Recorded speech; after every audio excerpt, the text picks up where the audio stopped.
안녕하십니까. 2025년 1월 1일 수요일 말씀 묵상 함께 시작하겠습니다. 여러 흉흉한 소식과 안타까운 사건 사고도 많이 생기고 있는 그런 연말 연시를 보내고 있습니다만은, 그러나 우리 말씀으로 하루를 시작하시는 귀한 성도님들, 주님의 은혜 가운데서 진정한 평안과 안식과 기쁨을 누리시기를 간절히 기도합니다. 2025년 1월 달에는 에베소서로 시작합니다. 사실 지난 2019년에도 에베소서가 1월호였는데요.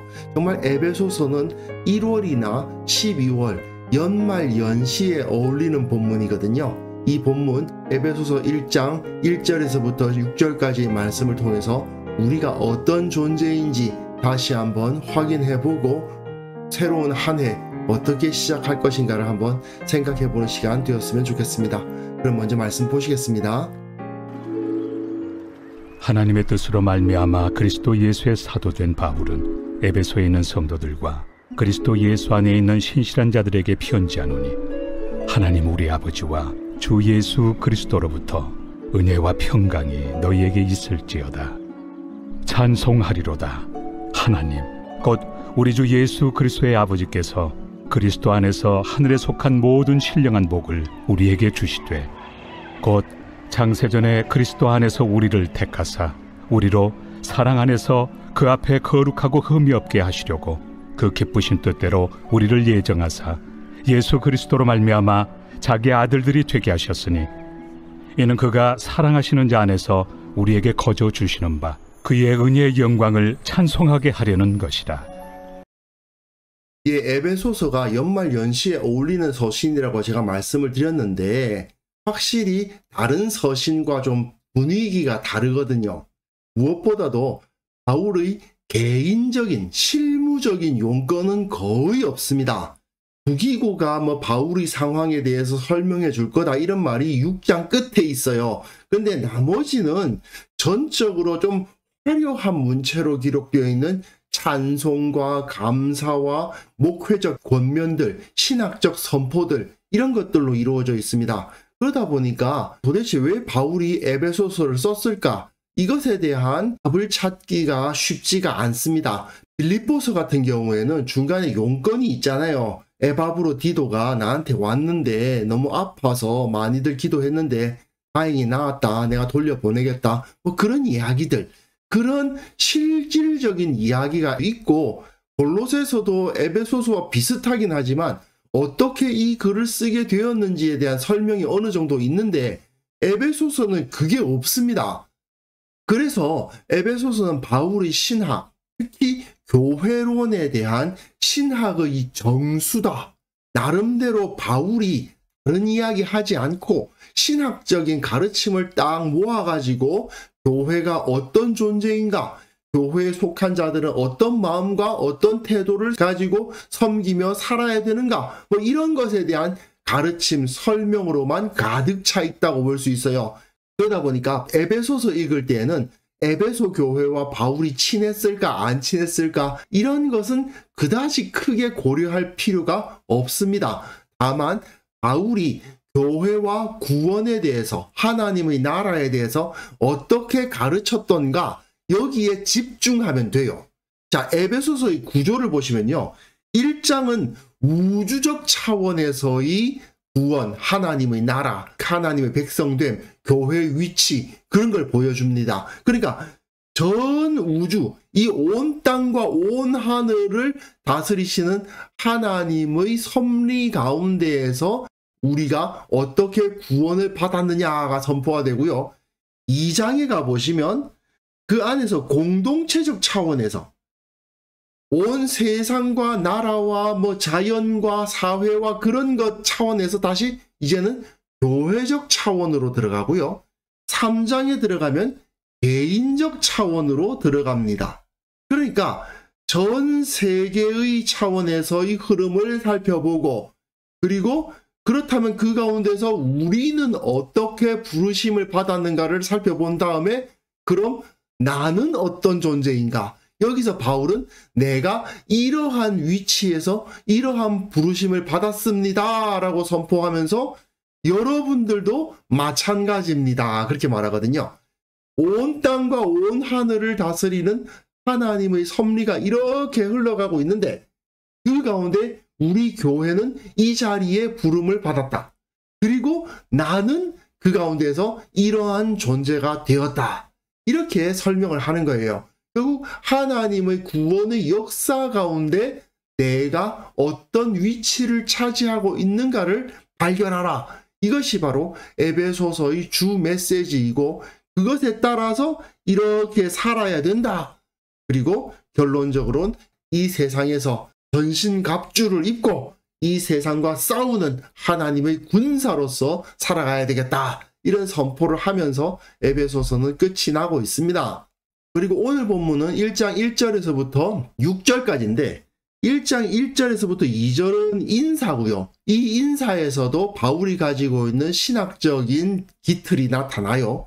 그리고 온 세계 우주적인 역사가 무엇을 목적으로 흘러가고 있는가를 선포할 겁니다. 그리고 1장 마지막에는 이걸 너희가 깨닫기를 바란다. 이런 축복과 기도로 1장이 마무리가 돼요. 그러니까 하나님의 크신 역사가 인간의 눈에 잘 안 보이잖아요. 온 세계를 하나님께서 어떻게 이끌고 가시는가, 그거하고 나하고 무슨 상관인가, 이런 식으로 생각을 하는데 그렇지가 않다는 거예요. 이 나라가 어떻게 흘러가느냐에 의해서 내 개인의 삶이 영향을 받지 않을 수가 없어요. 추락하는 비행기에 탄 사람이 생명을 유지하기 어려워요. 그와 마찬가지로 온 세계가 지금 어느 방향으로 나아가고 있는가를 살피고 그 가운데 우리는 어떤 위치를 차지하고 있는가를 살피고 그 가운데 나는 어떤 존재인가를 알아야 되는 거예요. 그래서 온 역사가 어떤 방향으로 흘러가느냐를 설명하는 것이 14절까지 나올 것인데 오늘은 6절까지만 다루죠. 아버지 하나님의 사역, 성부와 성자와 성령을 통해서 온 세계 역사가 이끌어져 갈 것인데 오늘 본문은 성부 하나님께서 어떤 역사를 하시는가까지 우리가 묵상할 겁니다. 본문 보시면요. 하나님의 뜻으로 말미암아 그리스도 예수의 사도된 바울은 에베소에 있는 성도들과 그리스도 예수 안에 있는 신실한 자들에게 편지하노니, 이 말을 통해서 바울은 자기가 누구고 너희가 누구다라는 것을 한 번에 정의를 하고 있습니다. 자기는 하나님의 뜻으로 말미암아 그리스도 예수의 사도가 됐어요. 내가 되고 싶어서가 아니라 하나님의 그 크신 구원의 역사 가운데 한 일부분으로서 그리스도 예수의 사도로 섰다라고 선언하는 거예요. 그리고 그 수신자 에베소 교회의 성도들은 어떤 존재냐?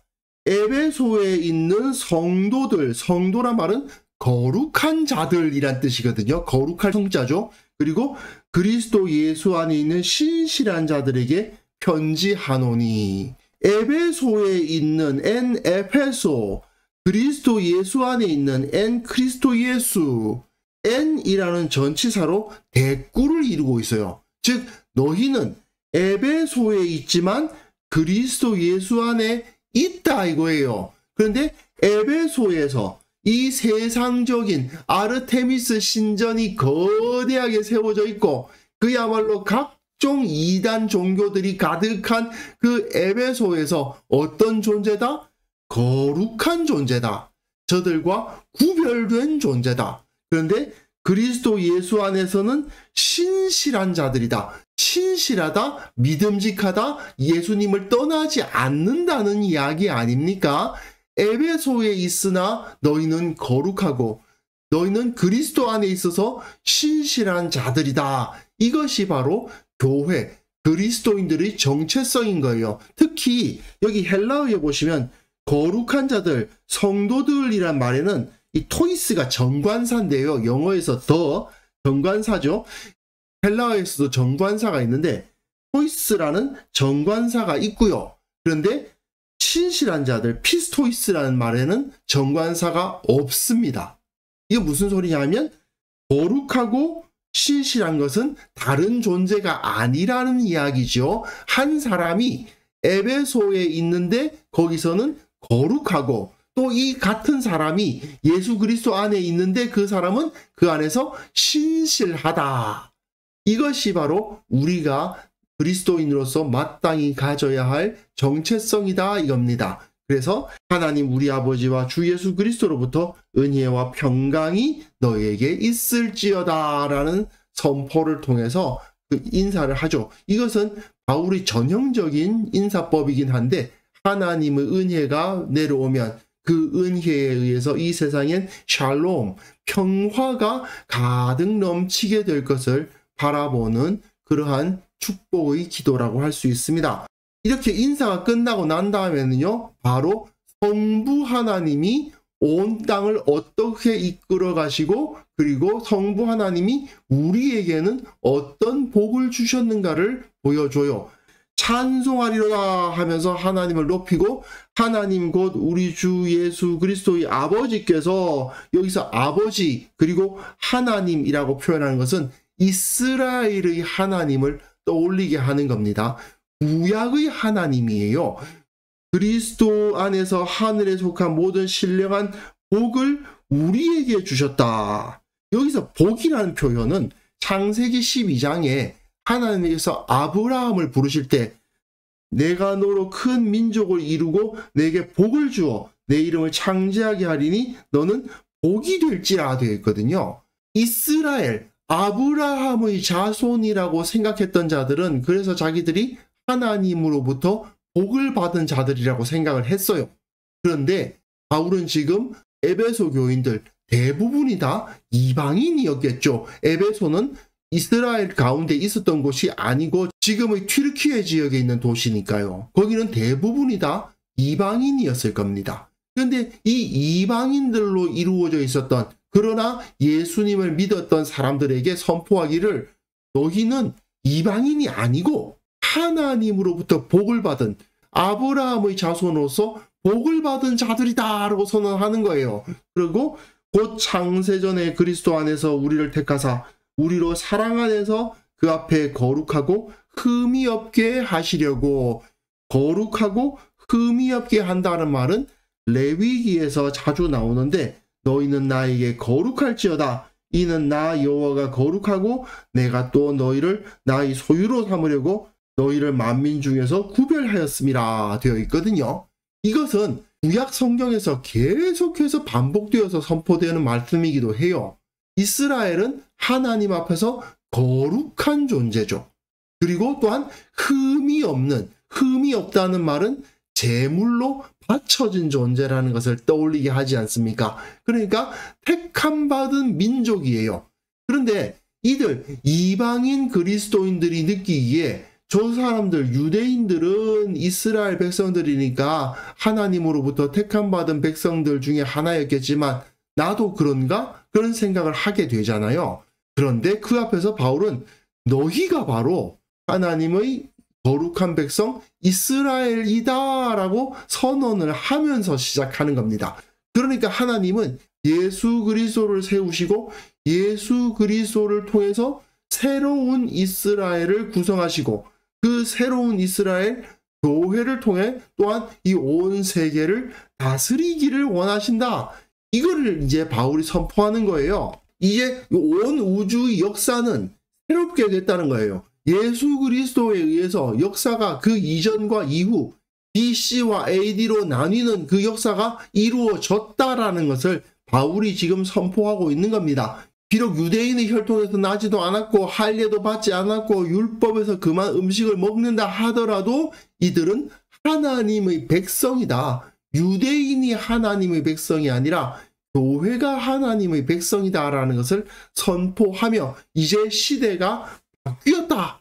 하나님의 통치 방식이 바뀌었다라고 선언하는 거죠. 그리고 그 기쁘신 뜻대로 우리를 예정하사 예수 그리스도로 말미암아 자기의 아들들이 되게 하셨으니 예수 그리스도가 큰 형님이고 그리고 그를 믿는 자들은 그 아들들, 상속자들이 되는 겁니다. 그 기쁘신 뜻대로 우리를 예정하셨습니다. 여기서 예정하셨다는 말은 하나님께서 이스라엘을 선택하신 것과 같이 이스라엘을 선택하실 때 아브라함부터 선택하셔서 그 몇백 년이 지나도록 계속 이스라엘을 구원하기로 하셨잖아요. 그것과 같이 우리가 하나님의 아들들로 택함을 입었다라고 선언하는 것입니다. 이건 사족인데요. 여기서 택하셨다, 예정하셨다는 말은 하나님의 설명할 수 없는 은혜에 대한 감사의 표현이지 하나님의 권능에 근거해서 각 사람의 운명이 정해져 있다는 그런 말이 아닙니다. 전혀 그런 이야기하고는 관계가 없어요. 이스라엘이 하나님을 택한 것이 아니라 하나님이 이스라엘을 택하셨다는 사실을 인정하고 감사해야 된다는 것이지, 이걸 가지고 그러니까 택함 받지 못한 사람들은 영원히 구원이 없네, 그런 식으로 보라고 이 글이 기록되어 있는 것이 아닙니다. 오히려 이것은 우리가 하나님의 권세에 의해서 택함을 받았기 때문에 우리의 구원은 영원하고 흔들리지 않는다, 그걸 말해주는 거예요. 내가 하나님을 잡았다 뗐다 할 수 있는 게 아니고 하나님이 나를 꽉 잡고 계시기 때문에 나의 구원은 흔들리지 않는다라는 것을 선언하는 겁니다. 이방인들이 계속해서 그것에 대해서 고민했을 거 아니에요. 우리가 과연 하나님의 백성이 될 수 있을까? 예수님을 믿으면 하나님의 백성이 될 수 있다는데 정말 그럴까? 그런 고민을 했을 거 아닙니까? 그런데 바울은 여기서 너희는 너들 이스라엘이 택함 받았다고들 그러지 너희가 택함을 받은 거야, 그렇게 말하고 있는 겁니다. 이는 그가 사랑하시는 자 안에서 우리에게 거저 주시는 바 그 은혜의 영광을 찬송하게 하려는 것이라. 이는 그가 사랑하시는 자 안에서, 예수님 안에서죠. 그래서 예수님 안에서 우리에게 거저 주시는, 어떤 대가를 요구하시지 않고 거저 주시는 은혜. 사실 은혜란 말이 공짜라는 뜻이죠. 우리에게 아무 이유 없이 주신다는 것인데 그 은혜의 영광을 찬송하는 자가 되게 하셨다라는 것입니다. 이 표현은 출애굽기 19장에 하나님께서 이스라엘을 시내산까지 끌어오신 다음에 그 시내산 앞에서 너희는 모든 민족 중에서 내 소유가 되고 너희가 내게 대하여 제사장 나라가 되며 거룩한 백성이 되리라 하셨는데, 이걸 떠올리게 하는 표현인 거예요. 우리는 예수 그리스도로 말미암아 하나님의 아들들이 되게 하셨어요. 그런데 이스라엘은 모든 민족 중에서 내 소유, 2인자라는 뜻이거든요. 내 2인자가 되게 하겠다 하셨는데 우리는 어떤 존재입니까? 예수 그리스도로 말미암아 아들들, 그 상속자들이 되게 하셨다는 겁니다. 그러한 역사가 우리 가운데 주어졌다. 에베소서 앞부분은 정말 많은 진리들이 포함되어 있기 때문에 여러 가지 이야기할 것들이 많지만 무엇보다도 먼저 우리는 세상 속에 있으나 세상에 속하지 않은 존재이고, 그리고 세상에 대해서는 거룩하고 주님에 대해서는 신실한 그러한 삶으로서 살아가야 한다는 거 다시 한번 우리가 기억해야 되겠습니다. 이것은 아무리 강조해도 지나치지 않는 진리입니다. 우리가 만약에 하나님께서 우리에게 베풀어 주신 이 구원에 대해서 진심으로 알고 온전히 깨닫고 감격하고 있다면 정말 찬송하리로다라는 그 탄성이 터져 나오지 않을 수가 없을 것입니다. 결국은 우리가 하나님을 더욱더 가까이 하고 주님과 동행할 때에만 얻을 수 있는 기쁨이기도 하겠죠. 그러니까 문제는 우리가 거룩한 백성으로서 부름받았다 그러는데 이것을 그다지 영광스럽게 느끼지 않고 그냥 부담감, 무거운 짐 이렇게만 느끼고 있다면 하나님이 멀기 때문이에요. 죄와 방탕이 즐겁게 되면 하나님이 기쁠 수가 없고 하나님을 멀리할 수밖에 없어요. 하지만 이래 가지고서는 진정한 복을 누릴 수가 없습니다. 우리가 거룩하고 정결한 삶을 즐거워해야 하나님과 함께 할 수 있는 것이죠. 새해에는 더욱더 말씀과 기도 가운데 거하면서 세상에 속하지 않은 삶, 세상과 구별될 삶을 행복하게 누리시는 귀한 성도님들 다 되셨으면 좋겠습니다. 기도하기 전에 한 가지 말씀드릴 것이 있는데 2025년부터는 이렇게 본문 밑에 성경 통독을 할 말씀이 어디인지를 제가 밝혀드리도록 하겠습니다. 오늘 하루 동안 창세기 1장에서부터 4장을 읽고 내일은 다시 5장부터 아마 8장까지인가 되어 있을 겁니다. 이렇게 정해진 구간들을 성경을 계속 읽어가시면 2025년 12월 31일에는 성경을 일독할 수 있습니다. 내일부터는 간단하게 시작할 때 오늘 통독할 본문은 어디다 라고만 언급해 드리도록 하겠습니다. 그럼 같이 기도하실 때에는요, 내가 구원받은 자로서 세상에 속하지 않고 오직 그리스도 안에 거하는 자임을 되새기는 새해 첫날을 보내게 하옵소서. 우리 교회가 세상에 속하지 않은 자들의 공동체임을 서로가 확인할 수 있는 그런 역사가 일어나게 하옵소서. 함께 기도하는 시간 가졌으면 합니다.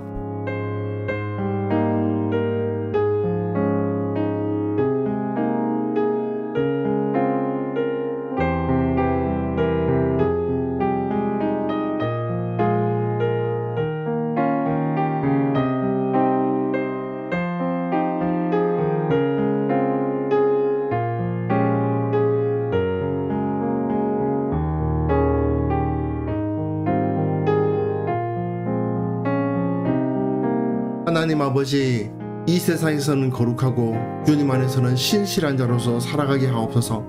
주께서 나를 택하시고 거룩한 자로 부르셨다는 사실을 기억하게 하시고 그 감격과 기쁨으로 오늘 새해 첫날을 보낼 수 있도록 도와주시고 참으로 내가 주님 안에서 거룩하게 살아가겠노라 다짐하는 오늘 하루 되게 하여 주옵소서. 우리 교회의 모든 성도들 주님께서 복에 복을 주시고 저들이 세상에 속하지 않은 자들의 공동체임을 서로 느끼며 확인하고 기뻐할 수 있도록 우리에게 은혜를 허락하여 주옵소서. 주님, 2024년에서 2025년으로 넘어가는 이 연말 연시 동안에 참으로 많은 일들이 일어나고 너무나도 안타까운 사고들도 일어난 것을 보게 됩니다. 주님, 이 교회와 이 사회를 주님께서 강력하게 붙들어 주옵소서. 이 세상 가운데 주님의 뜻을 보여주시고 무엇이 바른 길인가를 보여주셔서 이 땅을, 이 교회를 주님의 뜻대로 이끄사 하나님의 복이 충만한 땅이 될 수 있도록, 하나님의 능력이 충만한 교회가 될 수 있도록 주께서 은혜를 허락하여 주옵소서. 새해를 허락하신 주님께 찬송을 드립니다. 오늘 하루 주님의 그 은혜를 만끽하고 새롭게 신앙적으로 결단하고 다시 한번 주님의 힘을 얻는 하루 될 수 있게 해주시기를 원하옵고 예수님의 이름으로 기도합니다. 아멘.